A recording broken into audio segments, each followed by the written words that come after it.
Este detalle para decir que una cosa hermosa de esta nuestra asociación es que aquellos que han sido llamados para ocupar puestos directivos siguen aquí con nosotros. Tan solo esta mañana, si ustedes cuentan, 7 expresidentes han presentado ponencias académicas. Y quiere decir que una vez terminado su servicio, han continuado sirviendo a la asociación y dándole fortaleza académica y corporativa. Muchas gracias, felicidades a la sociedad. Y le pido entonces al doctor Francisco Esquivel que nos hable sobre úlcera péptica e infección por Helicobacter pylori. Muchas gracias, doctor Stoppen, y agradezco también a los coordinadores del curso y a la mesa directiva que preside el doctor Bosques haberme considerado para participar en este evento. Se me encomendó revisar úlcera péptica e infección por Helicobacter pylori. De úlcera péptica, durante el Congreso Americano de Gastroenterología no hubo muchos trabajos, y de los que vi, muchos de los trabajos de úlcera tenían que ver más con hemorragia y manejo endoscópico, que seguramente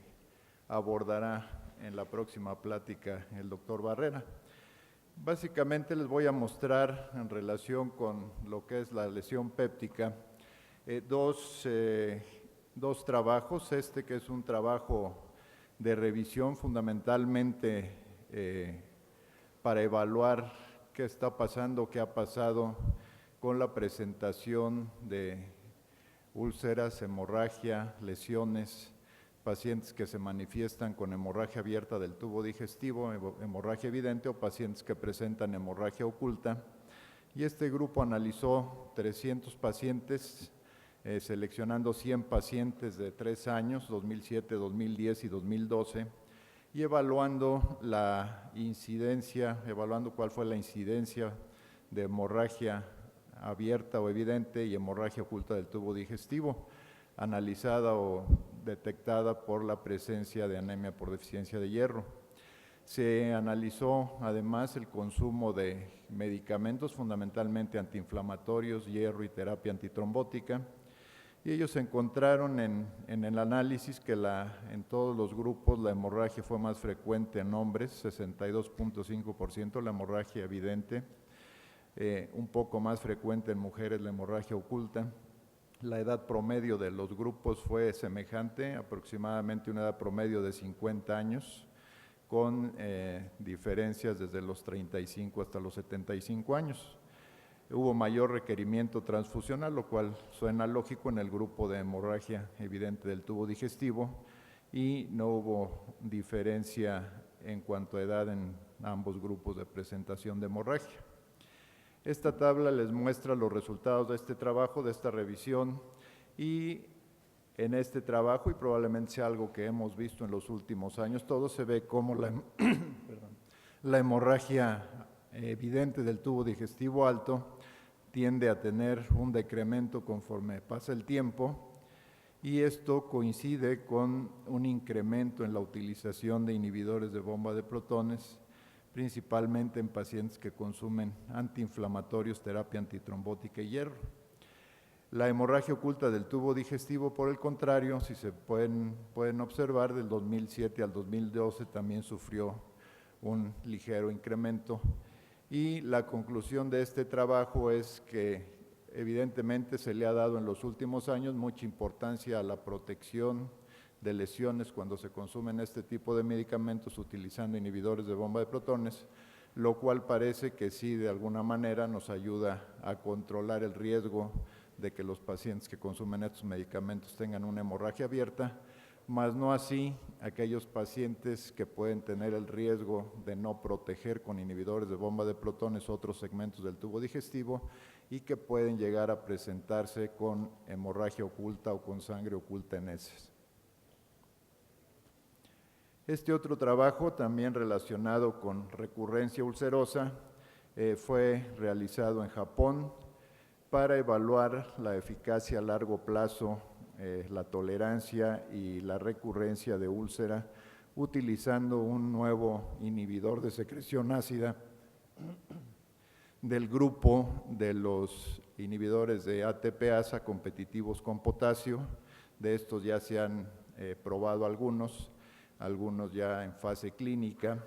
y en este trabajo básicamente se trataba de evaluar la seguridad a largo plazo comparado con lansoprazol durante el tratamiento crónico con antiinflamatorios no esteroideos, evaluando los eventos adversos, la recurrencia de úlcera, los niveles de gastrina y pepsinógenos 1 y 2, y algunas evaluaciones clínicas y de laboratorio. Las dosis utilizadas durante este trabajo fueron 15 miligramos de lansoprazol, que se compararon con dosis de vonoprazan de 10 miligramos y 20 miligramos. Los resultados, aquí se los muestro. Los eventos adversos fueron semejantes en los 3 grupos. La mayoría de ellos fueron leves y no obligaron a suspender medicamentos. Los eventos graves fue comparable también en los 3 grupos. Aquí pueden ver entre 8 y 14%, y la recurrencia ulcerosa en seguimientos cuando se hizo corte a los 52 semanas con la dosis menor del vonoprazan fue de 3.8, con la dosis de 20 miligramos 5.4 y con la dosis de lansoprazol de 15 miligramos 7%. A 104 semanas, un seguimiento más prolongado en los pacientes que llevaron este tiempo, son semejantes los porcentajes en cuanto a recurrencia ulcerosa. El trabajo y los niveles de gastrina y pepsinógeno tuvieron una elevación moderada que se observó durante el primer mes de tratamiento y posteriormente se mantuvo estable durante el tiempo de seguimiento. Se concluye que el perfil de seguridad y eficacia en profilaxis son semejantes a los inhibidores de bomba de protones, y aparentemente uno de los beneficios que han visto los autores con el uso de este nuevo tipo de inhibidores de secreción ácida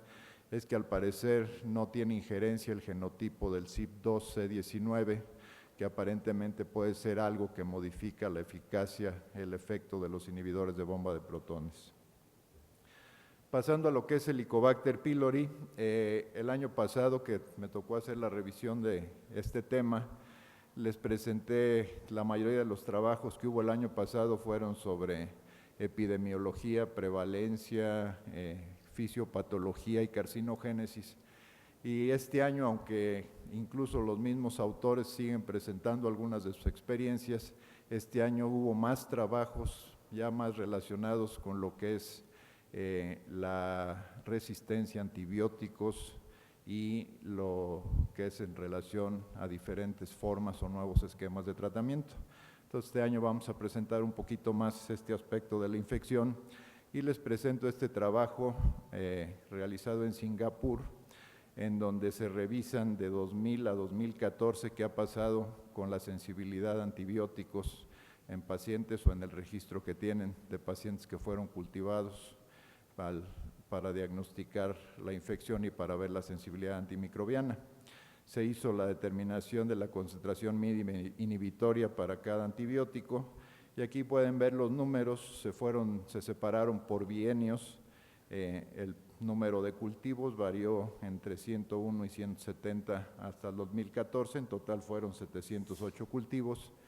y aquí separado también por bienios cómo se comporta en Singapur la resistencia a antibióticos. Y esto creo que también es algo que es un hecho que hemos visto en reportes no solamente de Asia, sino de diferentes partes de Sudamérica y Europa, en donde con el tiempo se ha visto un incremento en las resistencias, principalmente a claritromicina, a metronidazol, a levofloxacino, y algo que también es importante destacar es que también las resistencias a tetraciclina y amoxicilina habitualmente se mantienen alrededor del 5 o por abajo de 5% prácticamente en todos los reportes. Algo que ellos también evaluaron fueron las resistencias duales, que con el tiempo también encontraron un mayor porcentaje, principalmente a las combinaciones de las resistencias a claritromicina, metronidazol en un mismo paciente o levofloxacino, metronidazol. En este que es el registro paneuropeo que se lleva ya desde hace algunos años, y uno de los aspectos que evalúan en el manejo de la infección por Helicobacter pylori son las resistencias bacterianas. Ellos llevaban incluidos al momento de este reporte 11,272 pacientes, de los cuales fueron elegibles para el análisis por haber terminado el seguimiento 9,181. Aquí se muestra el número de pacientes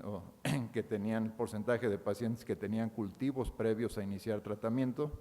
Evidentemente la menor proporción es de los pacientes que van a iniciar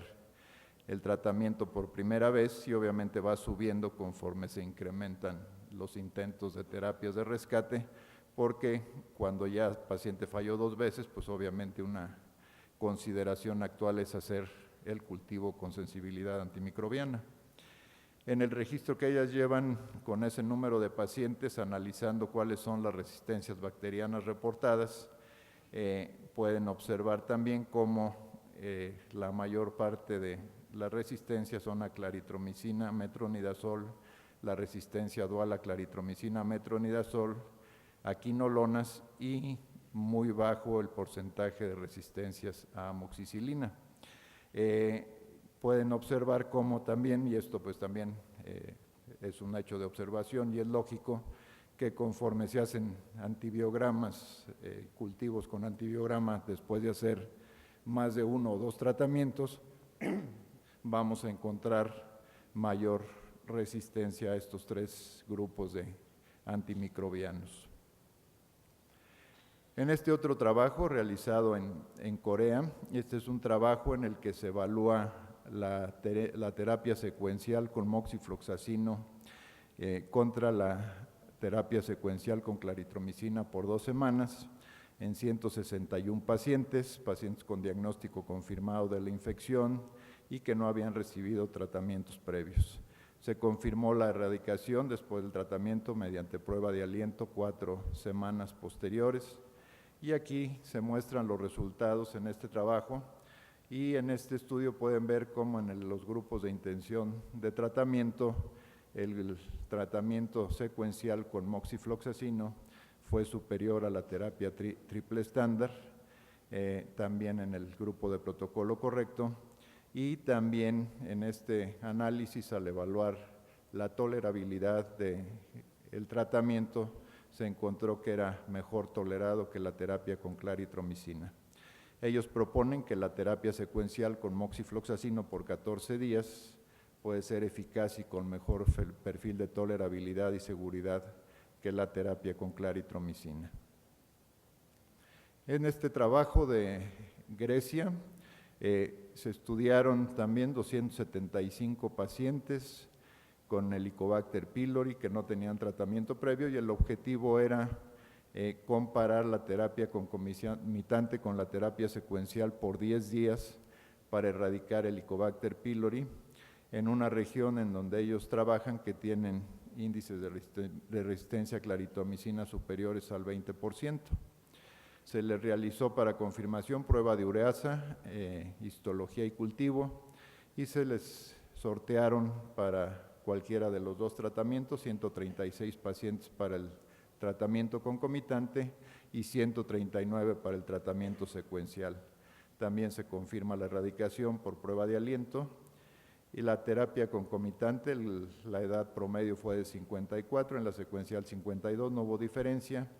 y se lograron cultivos positivos en 231 de 261 pacientes a los que se les realizó.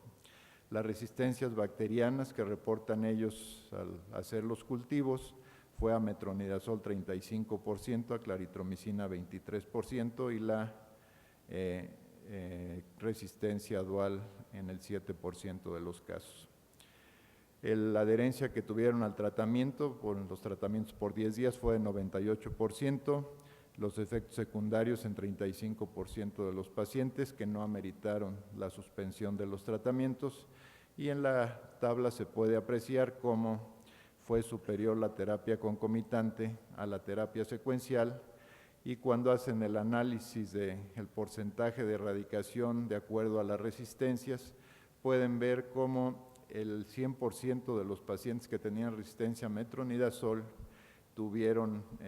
la posibilidad de ser erradicados y solamente el 83% de los pacientes con resistencia a claritromicina. Esto también es algo que ya ha estado descrito y que se ha visto, que hay mejores posibilidades de erradicación en las terapias con metronidazol que con las resistencias a claritromicina. En este otro trabajo,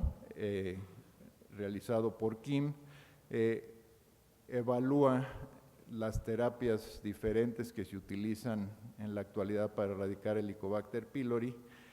sorteando en 5 grupos a pacientes para un estudio que se realiza en varios centros, prospectivo y aleatorio y controlado. Este estudio se realizó en Corea y de los 5 grupos, al grupo 1 se le dio el tratamiento convencional con triple esquema con claritromicina, inhibidor de bomba y amoxicilina. Al grupo 2, 139 pacientes con metronidazol y amoxicilina. La terapia secuencial tradicional en 141 pacientes y la terapia concomitante a 143 pacientes. Y ellos hicieron la determinación de una mutación en la región 23S del RNA ribosómico, que aparentemente tiene que ver con mayor resistencia a la claritromicina, y a los pacientes que no tenían mutación les dieron el tratamiento, a los pacientes que tenían el tratamiento con mutación les dieron metronidazol y sin mutación les dieron el tratamiento con claritromicina. Este grupo le evaluaron además, después de que los pacientes presentaban falla, las terapias. A este grupo se le estuvieron dando terapias de rescate hasta 3 ocasiones hasta lograr la erradicación. En el análisis comparativo de todas las terapias, aparentemente en este grupo, tanto en los pacientes en el grupo de intención de tratamiento como en el grupo de protocolo correcto, pueden observar cómo fue mejor el efecto de la terapia concomitante. Y obviamente en los pacientes en los que se empecina uno en matar a la bacteria con 2 o 3 tratamientos y cambiándoles evidentemente el esquema terapéutico, pues las posibilidades conforme se van dando tratamientos se incrementan y se puede tener hasta un 91%. Aquí lo importante es que aparentemente la terapia concomitante con todos los antibióticos dados juntos aparentemente confiere un poco de mayor beneficio para la erradicación de la infección. Este otro estudio realizado en Taiwán es un estudio prospectivo de 196 pacientes que evalúa la eficacia de la terapia híbrida. La terapia híbrida no es más que la terapia secuencial más la terapia concomitante, dando todos los antibióticos al mismo tiempo, en este caso utilizando la terapia nada más durante 7 días. Pacientes vírgenes a tratamiento, obviamente con la infección confirmada. También se hizo la confirmación de la erradicación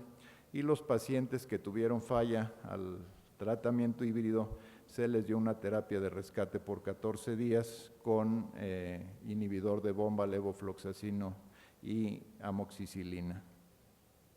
Aquí pueden observar cómo en la terapia inicial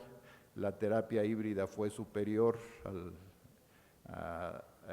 tratamiento, la terapia híbrida tuvo una eficacia en erradicación de un 77% en el intento de tratamiento y 86% en el protocolo correcto,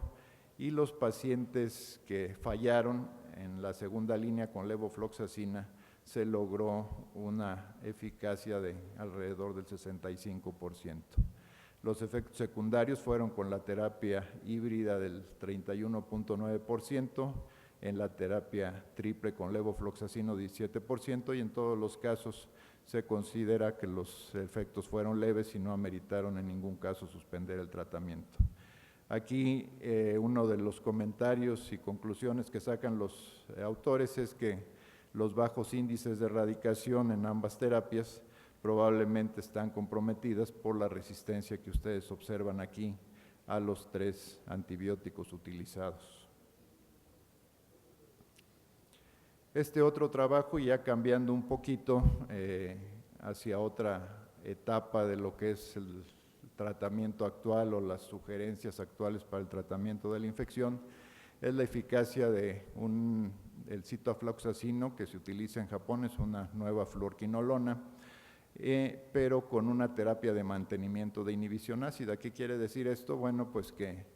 además de las resistencias a antibióticos, se ha considerado que los polimorfismos genéticos del citocromo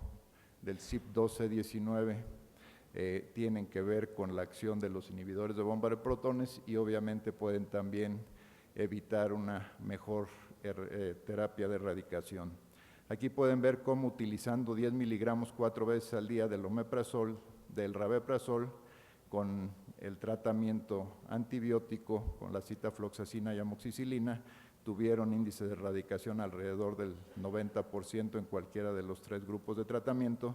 Y una cosa importante es que independientemente del genotipo al que pertenecían los pacientes, al parecer el fraccionar la dosis del inhibidor de bomba mejora las posibilidades de éxito. Y este otro trabajo de Yang, que ya también les presenté una parte de este trabajo el año pasado y que ya se publicó este año en el Clinical Gastroenterology and Hepatology, básicamente sobre la terapia dual a dosis alta, en la que se utiliza solamente amoxicilina a dosis mayor y también fraccionando la dosis y dando dosis mayor del inhibidor de bomba de protones. Se dio rabeprazol 4 veces al día, amoxicilina 700 miligramos 4 veces al día por 14 días como único antibiótico, y tanto como tratamiento inicial como a los pacientes que fallaron a la terapia secuencial o terapia concomitante, se puede ver cómo tanto de primera línea como de segunda parece ser una buena alternativa. Ellos mencionan que la resistencia a antibióticos y el genotipo no influyeron en la eficacia a la terapia dosis, y esto suena lógico si estamos hablando que la amoxicilina es el antibiótico que menos resistencias genera. ¿Qué podemos concluir de esto? Bueno, que el uso de inhibidores es eficaz en la prevención de hemorragia digestiva alta evidente, mas no totalmente en la protección de lesión a otros niveles, que siguen investigándose nuevos fármacos, inhibidores de hidrógeno, potasio, ATPasa, como los bloqueadores de potasio, con efecto que en algunos aspectos pudieran ser superiores a IBP, eso dirá el tiempo, que el incremento gradual de resistencias bacterianas en los últimos años, principalmente a metronidazol, claritomicina y fluorquinolonas, es considerado el principal factor de falla a tratamientos en erradicación, tanto inicial como de rescate, que los polimorfismos del CYP12-19 pueden influir en el efecto de IBP y que estudios recientes, como los están llevándose a cabo en Asia, aparentemente sugieren que fraccionando la dosis a 3 o 4 tomas al día pueden contrarrestar este efecto, hacer más barato el tratamiento porque no se tienen que hacer estas determinaciones y mejorar la eficacia de los esquemas de erradicación, como con la terapia dual a dosis alta con exclusivamente amoxicilina, manteniendo la inhibición gástrica, también fraccionando la dosis del IBP, que parecen una alternativa viable como terapia inicial y de rescate. Actualmente, con todo esto, pues la sugerencia y lo que está apareciendo es que muy probablemente ya los consensos de manejo de erradicación de la infección por Helicobacter pylori ya no puedan ser universales y habrá que basarlos en la experiencia y en las resistencias bacterianas que se tengan en cada región. Muchas gracias. Muchas gracias, doctor Esquivel. Vamos a pedirle ahora al doctor Hugo Barrera Torres, quien es gastroenterólogo y endoscopista en el Hospital